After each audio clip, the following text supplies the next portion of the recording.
Bismillahirrahmanirrahim. Assalamualaikum warahmatullahi wabarakatuh. Alhamdulillah. Alhamdulillahi rabbil alamin. Wassalatu wassalamu ala asyrafil anbiya'i wal mursalin Sayyidina wa maulana Muhammadin wa ala alihi wa sahbihi wa man tabi'ahum bi ihsan ila yaumiddin, amma ba'd. Asbahna wa asbahal mulku lillah walhamdulillah la syarika lah, la ilaha illa huwa wa ilaihin nusyur. Asbahna ala fitratil islam wa kalimatil ikhlas wa ala dini nabiyyina Muhammad sallallahu alaihi wasallam wa ala millati abina Ibrahim hanifa wa ma kana minal musyrikin. Radina billahi rabba wa bil islami dina wa bi Muhammadin nabiyya wa rasula. Rabbana zidna ilma warzuqna fahma. Bapak, Ibu yang dimuliakan Allah Subhanahu wa taala, alhamdulillah pada pagi hari ini kita bisa kembali dengan rahmat Allah Subhanahu wa taala untuk berkumpul dalam majelis ilmu ini. Insyaallah kita akan lanjutkan kajian tentang puasa. Insyaallah hari ini kita kaji tentang adabus siyam, di adab-adab berpuasa, hal-hal yang perlu dilakukan ketika kita puasa. Ya.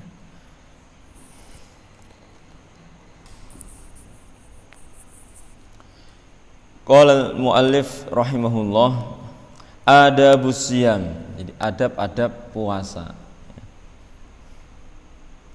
Ya, segala sesuatu itu ada adabnya.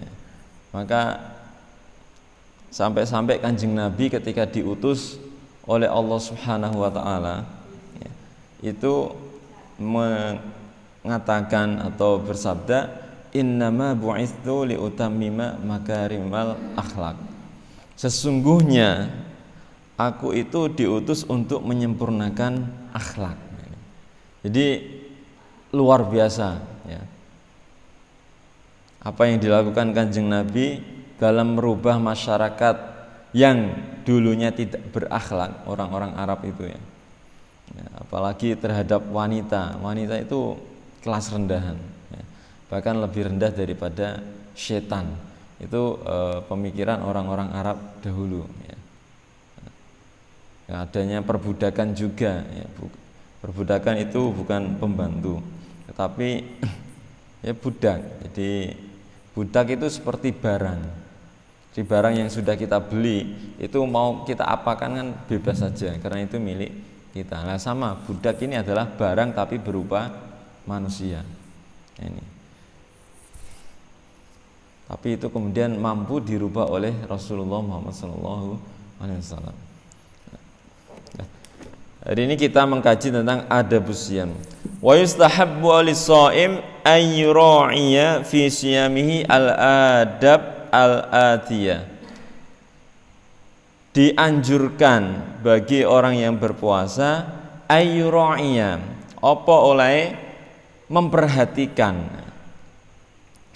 fi siyamihi ing dalam siyame al-adab al-atiyah, ing adab-adab kang berikut. Jadi ada beberapa adab yang perlu kita hatikan, ya, perlu kita perhatikan agar puasa kita itu bisa baik, gitu. Bisa katakanlah sempurna. Yang pertama as-sahur, sahur. Waqad ajma'al ulama ala istihbabihi wa annahu la isma 'ala man tarakahu. Jadi sahur ini adalah sesuatu yang dianjurkan. Jadi anjurkan bisa saja artinya adalah sunnah. Jadi arti sunnah itu dilakukan dapat pahala, tidak dilakukan tidak berdosa. Itu arti sunnah. Karena hukum Islam itu ada 5, ya. Jadi wajib, sunnah, haram, makruh, dan mubah. Nah ini sunnah. Sahur itu sunnah. Sahur itu sunnah. Sebagaimana yang disabdakan Kanjeng Nabi, yang diriwayatkan oleh Sayyidina Anas bin Malik. Di Anas bin Malik niku khodame Kanjeng Nabi, pembantu ya. Jadi anak kecil tapi jadi santri dalamnya Kanjeng Nabi. Kalau istilah saat ini ya, istilah pesantren itu. Jadi beliau menemani Kanjeng Nabi selama di Madinah itu selama 10 tahun. Sampai Kanjeng Nabi sedo. Ini Anas. Maka banyak sekali ilmu yang didapatkan oleh Sayyidina Anas ini dari Rasulullah. Ini banyak termasuk memiliki banyak hadis, meriwayatkan hadis-hadis Kanjeng Nabi. Dan umurnya banyak itu. Umurnya sampai 100 tahun ya. Termasuk sahabat yang meninggalnya itu paling akhir, meskipun bukan yang terakhir. Qala tasahharu fa inna fis sahuri barokah. Jadi lafadznya itu tasahharu. Jadi sahur sira kabeh. Fa inna fis sahuri mongko sak temene ing dalam sahur barokatan.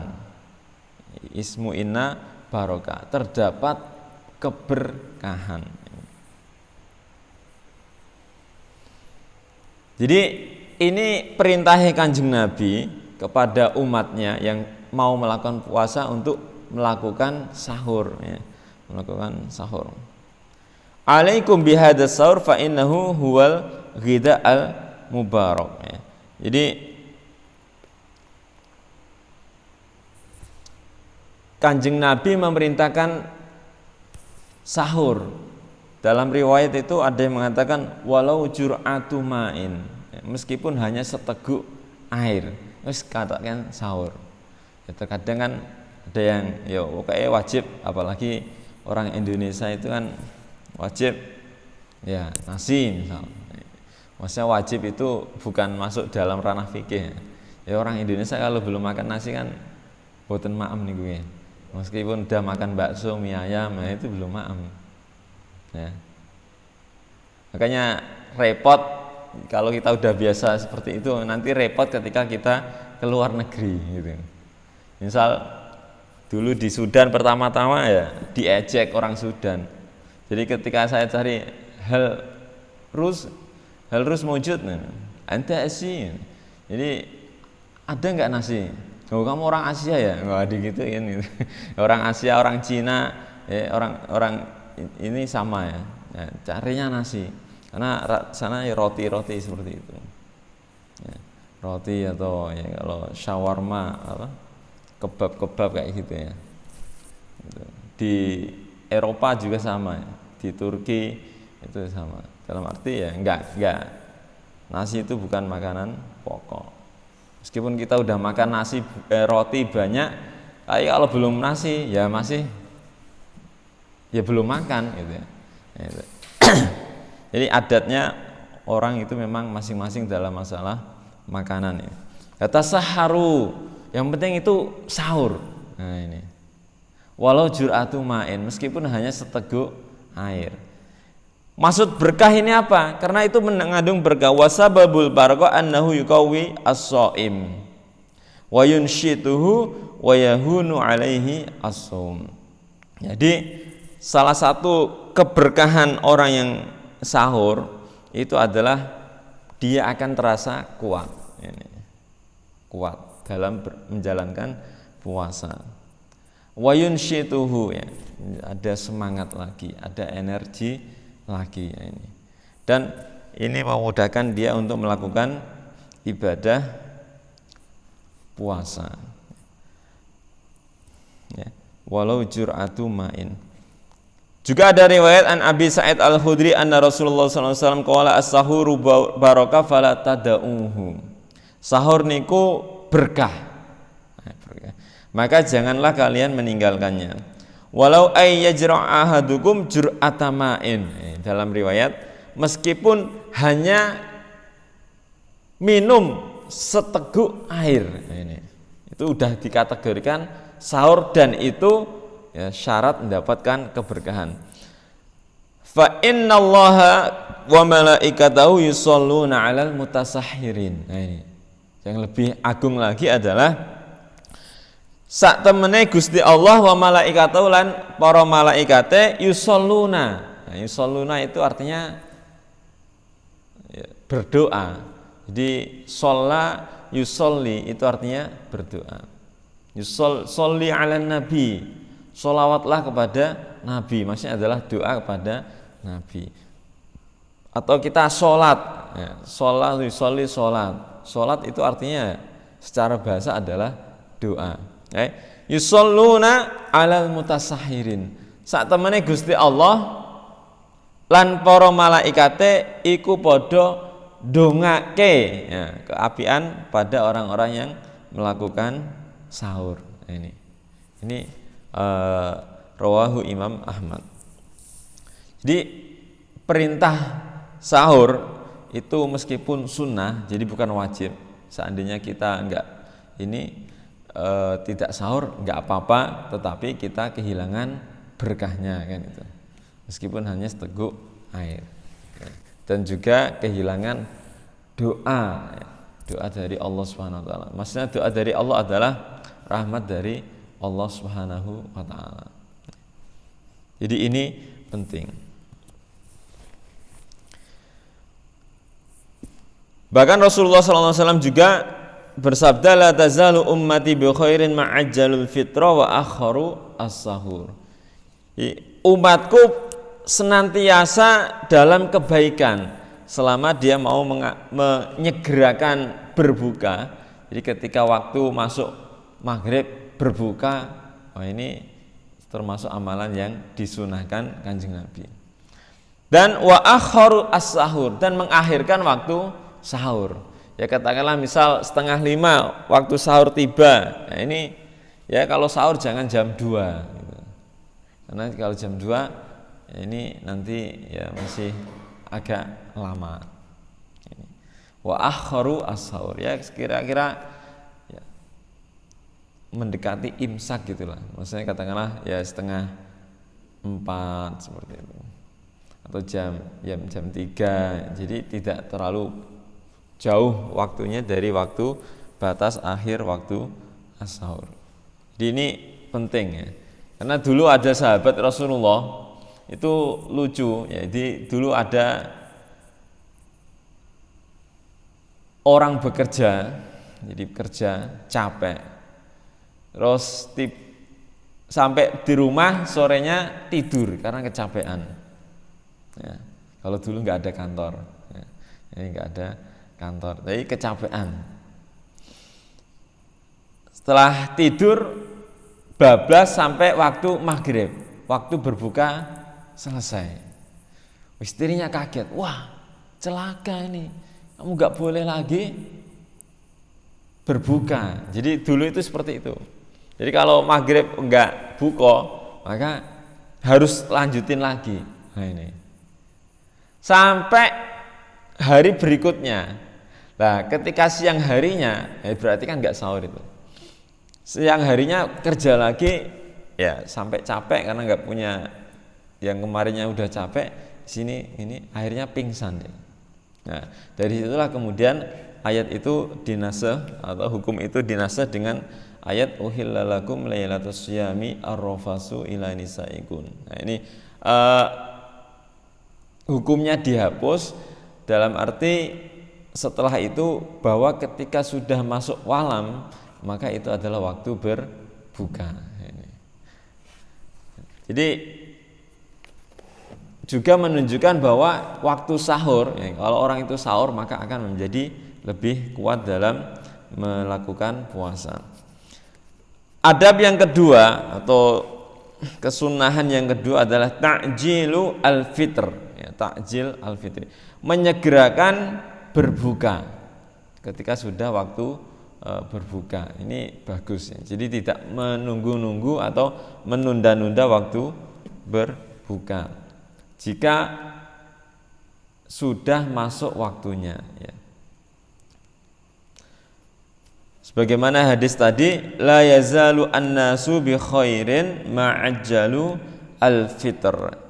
Jadi umatnya Kanjeng Nabi, terutama orang-orang yang berpuasa, itu akan dalam keadaan baik ma'ajjalu al-fitr, selagi menyegerakan dalam berbuka. Ini diriwayatkan oleh Imam Bukhari dan Imam Muslim. Wa yanbaghi an yakuna al-fitru ala rotobatin witron. Sejogjanya atau sebaiknya berbuka itu dengan menggunakan rutob, kurma yang dimakan secara ganjil. Fa illam yajid fa'alal ma, kalau tidak ada dengan air. Ini memang salah satu menu berbuka yang terbaik itu kurma. Tetapi kemudian ini kita tidak bisa memaksakan. Dalam arti agama Islam itu kan ya luas, luas. Kurma itu tumbuhan yang khas Arab, ya meskipun sekarang ada banyak yang dicoba ditanam di Indonesia. Ya. Maka dulu, kalau sekarang sudah banyak sekali ya di toko-toko itu banyak kurma misal. Jadi dulu ada seorang ulama Indonesia yang mengajar di Masjidil Haram, ditanya bagaimana berbuka dengan rambutan. Rambutan yang ada yang manis gitu. Karena memang tidak ada kurma, ya diperbolehkan.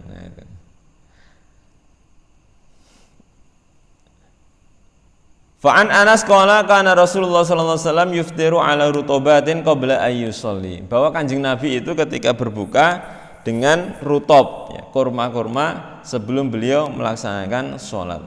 Fa illam takun fa'ala tamarot. Jadi rutob itu kurma yang agak muda itu ya. Kurma yang belum tua, yaitu kurma basah. Tapi kalau tidak ada fa'ala tamarotin, dengan tamarot, jadi kurma yang tua. Fa illam takun hasawatin ay syurb.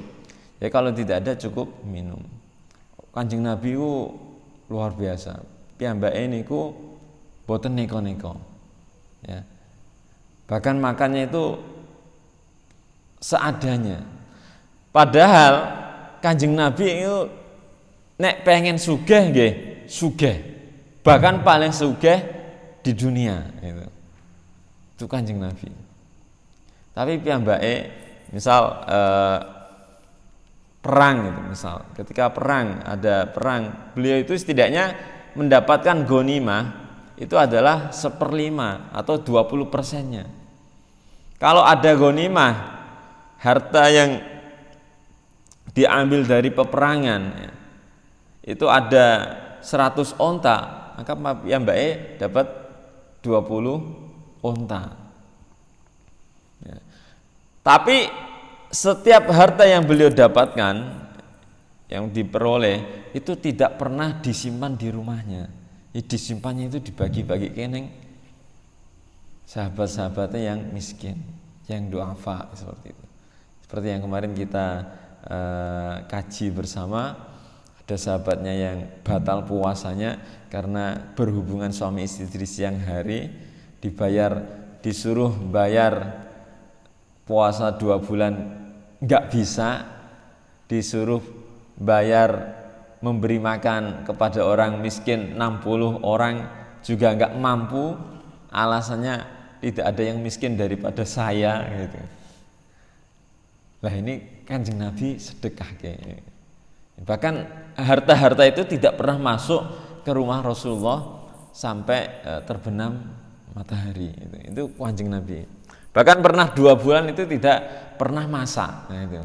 Bukan kemudian pesen GoFood, mboten wonten niku. Ya pancen mboten gadah, pancen mboten gadah makanan. Ya. Tapi ada sahabat-sahabatnya yang baik yang kemudian memberikan kurma dan juga air susu. Ini Kanjeng Nabi seadanya. Jadi kalau bisa kita memulai dengan kurma itu bagus ya. Ini disunahkan karena kurma itu mengandung glukosa yang mudah diserap oleh tubuh ya, dan cepat larut sehingga semakin mudah mengembalikan energi. Wa alama, nah, dengan air juga. Air.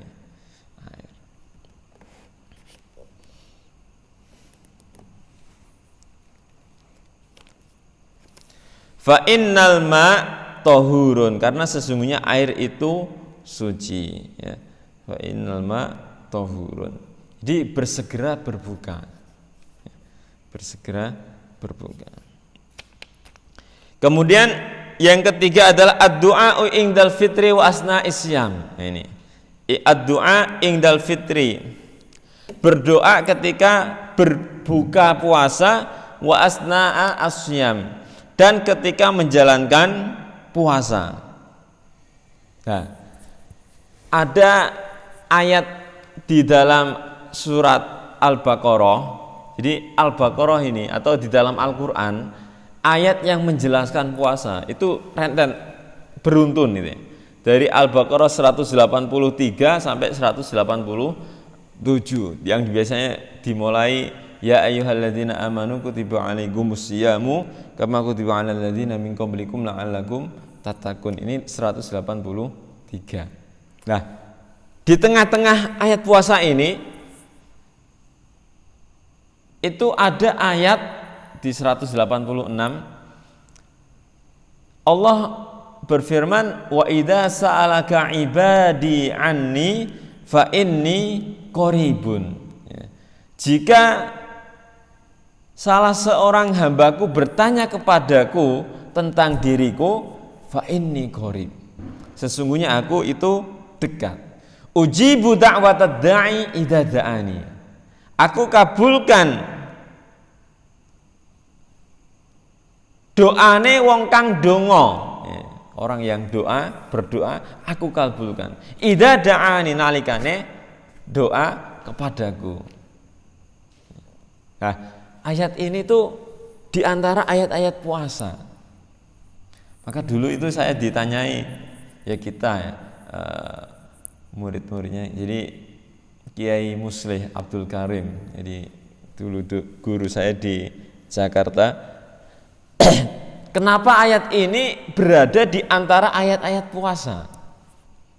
Waktu jawab, berusaha menjawab. Nah, ini tidak ada yang ya tepat. Akhirnya beliau jelaskan itu bahwa ayat ini diletakkan di ayat puasa, isyarat bahwa ketika kita puasa banyak-banyakin berdoa itu. Di ayat doa ini terletak di antara ayat-ayat puasa yang mengisyaratkan agar ketika kita puasa perbanyak doa. Karena doanya orang puasa itu mustajab. Nah, ini. Ya. Jadi doanya orang puasa itu mustajab. Maka ini yang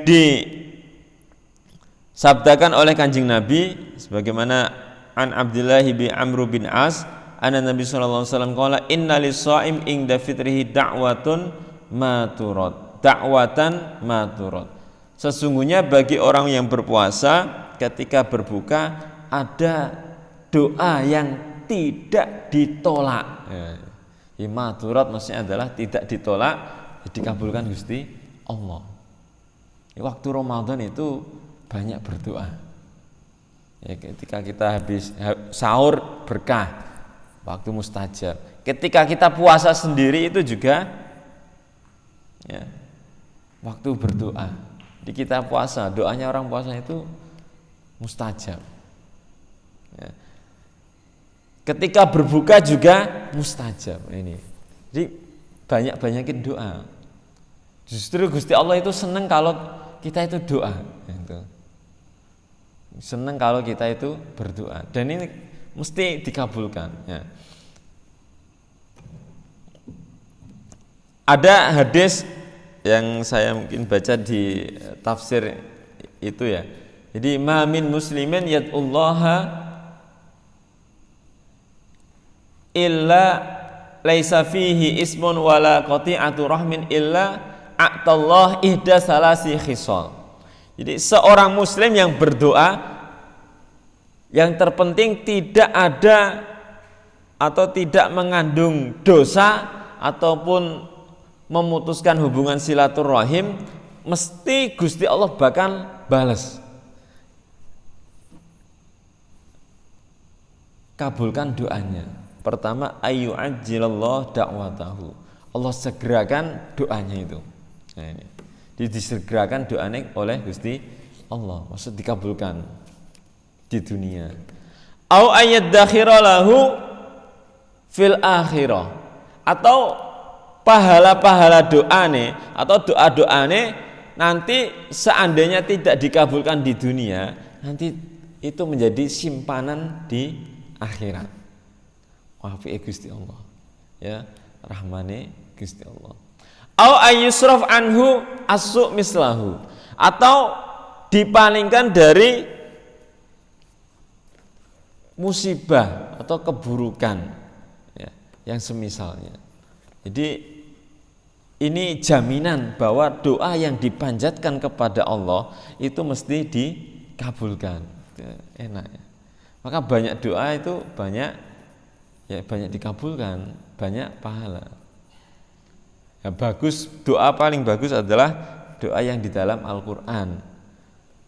Tapi diperbolehkan lafadz apa saja itu untuk kita doakan. Misal ya pakai bahasa Indonesia, bahasa Jawa gitu. Yang penting adalah doa, karena doa itu adalah meminta. Nah, ini adalah wujud dari iyyaka na'budu wa iyyaka nasta'in. Kepada Allah kita meminta. Sampai-sampai Kanjeng Nabi ngajari doa itu kepada anak kecil. Ini. Ya gulam, jadi dulu boncengke Ibnu Abbas. Ibnu Abbas masih kecil saat itu ya. Diboncengke, diajari. Ya gulam, idza sa'alta fas'alillah. Nah, ini. Wa idza sta'anta fasta'in billah. Jadi anak kecil itu diajari Kanjeng Nabi, nek kowe njaluk ning Gusti Allah. Nek njaluk njaluken tolong ning Gusti Allah. Seperti itu. Jadi ditanamkan bahwa harapan sandaran utama seorang manusia, seorang hamba itu ya Gusti Allah. Ini iyyaka na'budu wa iyyaka nasta'in. Sandaran kita itu manusia. Sandaran kita itu orang itu kalau dimintai atau dicurhati sekali diterima, dua kali oke. Tapi kalau berkali-kali bosen kayak ini. Ini kalau manusia. Ya, karena manusia itu ya lemah, lemah. Tetapi ketika kita curhat dan minta pertolongan sama Allah dengan yakin itu Allahus Somad. Somad itu tempat bersandar, tempat kita curhat ini.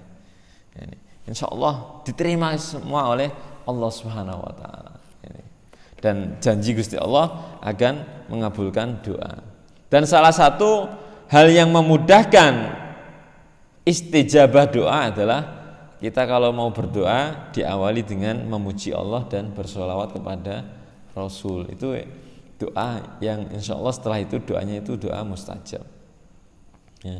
Apalagi kalau kita mau rutinkan solawat itu doanya insya Allah mustajab. Ya. Jadi solawat kepada Rasulullah. Wa kana Abdullah idza aftara yaqulu, jadi doa dalam riwayat ini memang macam-macam ya, macam-macam. Ada yang berdoa Allahumma inni as'aluka bi rahmatika allati wasi'at kullasyai'in an taghfirli. Ini doanya Abdullah. Ada juga zahabat doma'u wabtalatil uruku wasabatal ajru insyaallah. Ya. Jadi zahabat doma'u, Allahumma ya Allah telah hilang ad-doma, rasa haus, wabtalatil uruku wis teles ya, tenggorokan atau kerongkongan ini, wasabatal ajru mugi-mugi wonten pahalane insyaallah. Ada juga yang biasa kita doakan di sini, Allahumma laka sumtu. Nah, ini artinya Allahumma ya Allah laka. Nah, ini didahulukan dulu ya huruf jarnya. Laka marang siro, marang panjenengan, sumtu aku poso. Ini di sumtu. Wa ala rizkika aftartu. Lan ing atase krana rizkine panjenengan aftorku, aku saged kula saged buka. Ini rezeki ya. Rezeki itu hakikatnya dari Allah Subhanahu wa taala. Maka kalau kita mau rezeki ya minta Gusti Allah.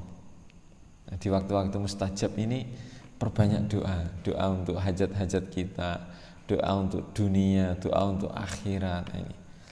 Bahkan ada hadis yang sangat panjang sekali ya tentang Ramadan. Di akhir hadis itu Rasulullah menjelaskan wa amal khoslatani la gina lakum anha antas alullaha al jannah. Jadi ada dua hal yang tidak layak untuk ditinggalkan ya, di ketika bulan Ramadan. Jadi yang pertama adalah antas alu al jannah, meminta surga, wa tu'iduhu minan nar, dan meminta perlindungan dari Allah, meminta perlindungan kepada Allah daripada api neraka. Nah ini yang didoakan Pak Nur setiap hari, Allahumma inna nas'aluka ridhaka wal jannah wa na'udzubika min sakhatika wan nar. Nah ini kok pancen ada perintah Kanjeng Nabi ya, surga, ridho ya, dan dihindarkan dari kemarahan, kemurkaan dan nerakani Gusti Allah ya. Jadi ini wujud kita melakukan perintah Rasulullah Muhammad Sallallahu Alaihi Wasallam. Jadi ini penting ya, penting. Jadi puasa itu banyak berdoa. Bahkan Rasulullah SAW sebagaimana diriwayatkan oleh dalam Sahih At-Tirmidzi dan juga Sunan Ibnu Majah, salah satu la turaddu da'watuhum, wonten tiga kang ora ditolak apa doane. As-shaim hatta yuftir, wong kang poso sampai buka, wal imam al-adil, pemimpin kang adil, wal madlum, dan orang yang didolimi. Ini di wong poso sampai buka itu doanya mustajab. Maka kita banyak berdoa untuk keluarga kita, untuk diri kita ini. Pokoknya doa-doa sing apik, angger ora mengandung dosa atau memutuskan silaturahim, insyaallah diijabahi Gusti Allah. Doa kan gratis ya, gratis. Wal imam al-adil, pemimpin kang adil. Nah, pemimpin adil. Kalau kita mau mencari pemimpin ideal itu susah. Sakwise Kanjeng Nabi, sakwise Khulafaur Rasyidun, itu mencari pemimpin yang ideal itu susah. Mungkin dalam satu masa peradaban itu hanya satu. Misal Daulah Umayyah katakanlah, ada pemimpin yang ideal itu katakanlah satu, dianggap soleh, adil, seperti rakyatnya sejahtera, tapi enggak suwe-suwe mimpinnya 2 tahun. Di Abbasiyah 500 tahun itu ada satu, Harun ar-Rasyid misal. Ini 500 tahun modal. Di zamannya Mataram misal, dari 1601 Sutowijoyo niku nggih meninggal Senopati Ngalogo sampai 1759 ketika Mataram pecah, 1755 ya, ada 2 abad lah, 2 abad 3 abad. Itu satu Sultan Agung Hanyakrokusumo gitu. Setelah itu hancur. Bahkan masa Amangkurat I ada ribuan ulama yang dibunuh gitu. Masa Sultan Agung dekat sekali dengan para ulama. Masa putranya banyak ulama yang dibunuh. Ini. Nah, jadi mencari pemimpin yang ideal itu susah. Yang terpenting adalah ketika kita dipimpin oleh seorang pemimpin, kita ya bantu dengan doa gitu. Biar adil, biar melihat rakyat. Wal matlum, doa orang yang terdolimi. Nah, ini hati-hati kita mendolimi orang lain. Kalau didoakan oleh orang yang terdolimi, oh doanya itu laisa bainahu wa bainallah hijab. Jadi tidak ada hijabnya. Nah, ini enggak ada hijabnya antara orang yang antara doanya itu langsung nembus ning Gusti Allah. Jadi ini tapi banyak sekali ya. Misal dulu itu Kanjeng Nabi berpesan kepada Sayyidina Umar bin Khattab, nanti kalau kamu bertemu dengan Uwais Al-Qarni, mintain doanya. Padahal Uwais Al-Qarni belum lahir itu, tapi sudah berpesan sama Umar bin Khattab. Setelah Kanjeng Nabi sedo 2 tahun dipimpin Abu Bakar, setelah itu beliau meninggal, terus dipimpin Umar. Nah, setiap ada rombongan dari Yaman datang ke Madinah, ditanya, ada Uwais Al-Qarni mboten? Jadi bertanya terus setiap ada rombongan dari Yaman. Nah, setelah ada, ditanya lagi, ada Uwais Al-Qarni mboten di rombongan ini? Loh, ngapain cari itu? Nah, di Uwais Al-Qarni ini wong desa, desit, angon wedhus. Ya, angone wedhus. Lah kok digoleki Umar? Apa istimewane ngono? Iki wong desa tapi angone wedhus. Wis ngono ibarate wonten ya ada kayak ya penyakit kulite gitu loh. Digoleki Sayyidina Umar atas nasihatnya Kanjeng Nabi. Kenapa? Dia punya doa mustajab. Nah, ini memang sudah disabdakan oleh Kanjeng Nabi ya. Dia punya doa mustajab. Dia wali tapi yang tidak banyak diketahui oleh orang itu zaman itu. Padahal ini Umar itu generasi sahabat, generasi terbaik. Lah Uwais ini adalah generasi tabi'in. Secara afdholiyah, keutamaan, Umar ini ya lebih utama daripada Uwais. Karena dia bertemu Kanjeng Nabi, apalagi Sayyidina Umar ya. Ya, termasuk sahabat utama ya. Tapi ketika bertemu Uwais itu ya orangnya tawadhu sekali. Tapi kemudian minta tolong doakan aku agar Allah mau mengampuni diriku. Didoakan, tapi jangan sebarkan ini pada orang lain ya. Nah ini didoakan. Allahumma gfir li Umar ini. Lah, apa keistimewaan Uwais itu kok sampai doanya itu mustajab? Karena baktinya kepada orang tuanya, kepada ibunya itu. Ini Uwais. Salah satu kenapa doanya itu mustajab, baktinya kepada orang tuanya, kepada ibunya. Itu. Sampai ibaratnya wong desa sing biasanya angon wedhus doanya mustajab ya. Ini Uwais ya. Kemudian adab yang selanjutnya al-kafu amma yatanafa ma'asyami ya.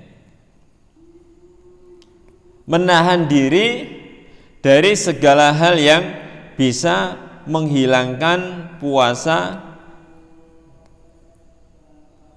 pahala puasa ya.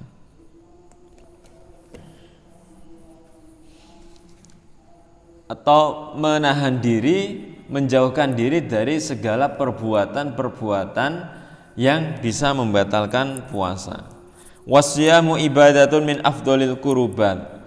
Poso niku ibadah yang termasuk sarana utama dalam mendekatkan diri kita kepada Allah. Liyuhadziban nafas wa yu'awwiduha al khair. Untuk membersihkan diri kita ya, melatih diri kita dan membiasakan diri kita dalam berbuat kebaikan. Fayang bagi ayyatahaffadha as-shaimu minal a'mal allati tukhdis saumahu ya.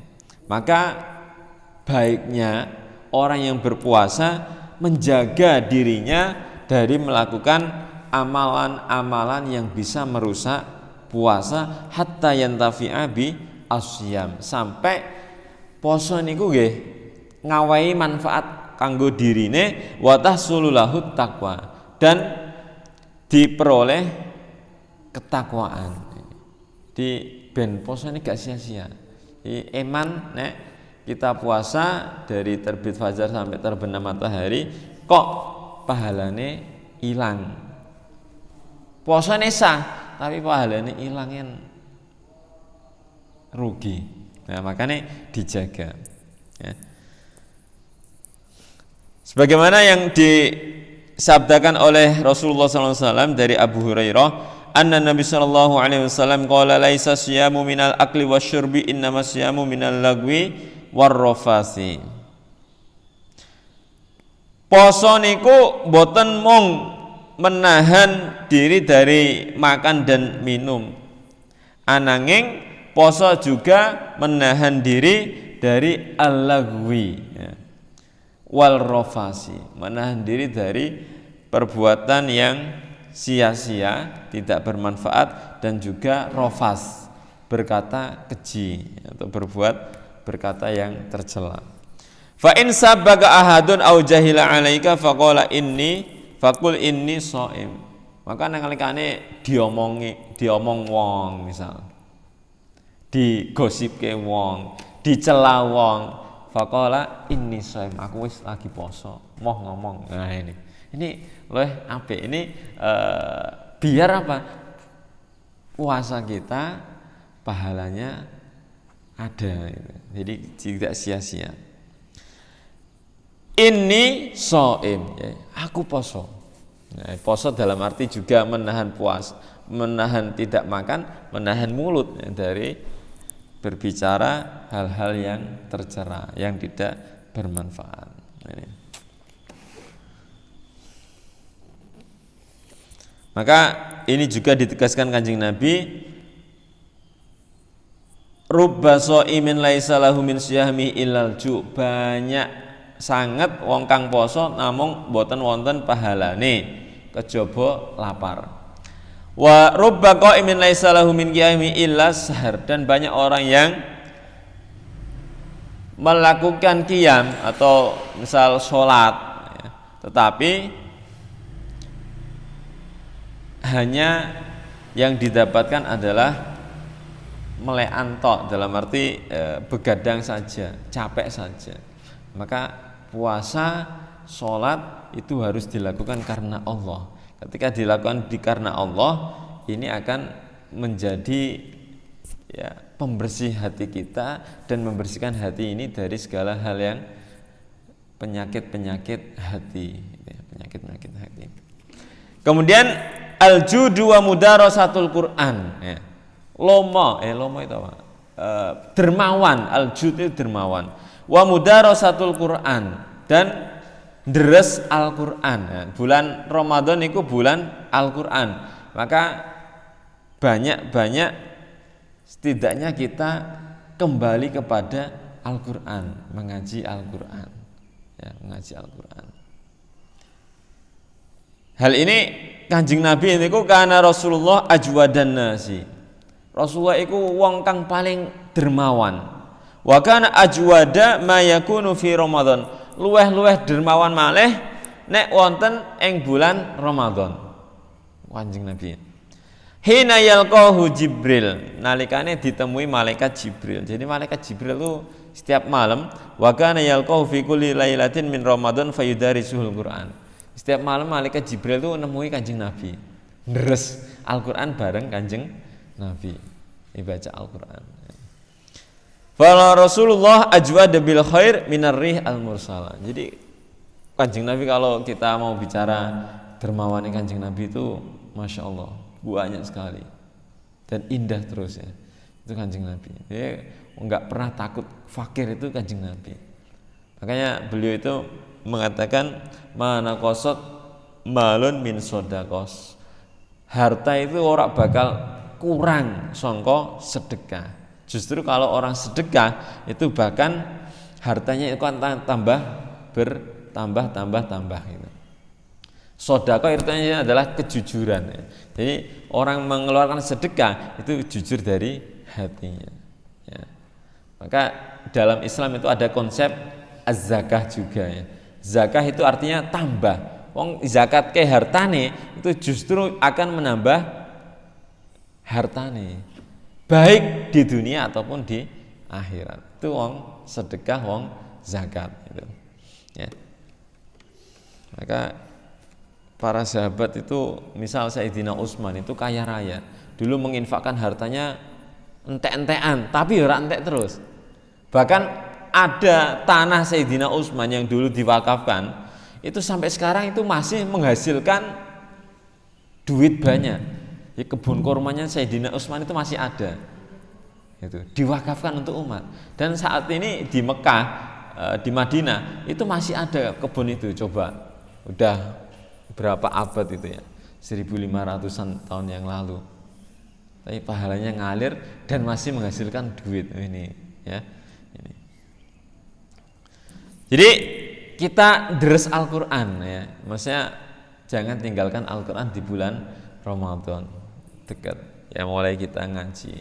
Jadi wong ngaji niku luar biasa. Al-mahiru bil Qur'ani ma'as safaratil kiramil barara. Wong sing lancar ngajine niku marah kalih malaikat-malaikat sing kiram, mulia lan barara, apik-apik. Lah, walladzi yatata'ta fihi wa huwa 'alaihi syakun lahu ajran. Tapi wong sing maca Qur'ane terbata-bata, abot oleh maca, justru mendapatkan 2 pahala. Nah ini. Jadi baca a, ba, ta, nah itu misal.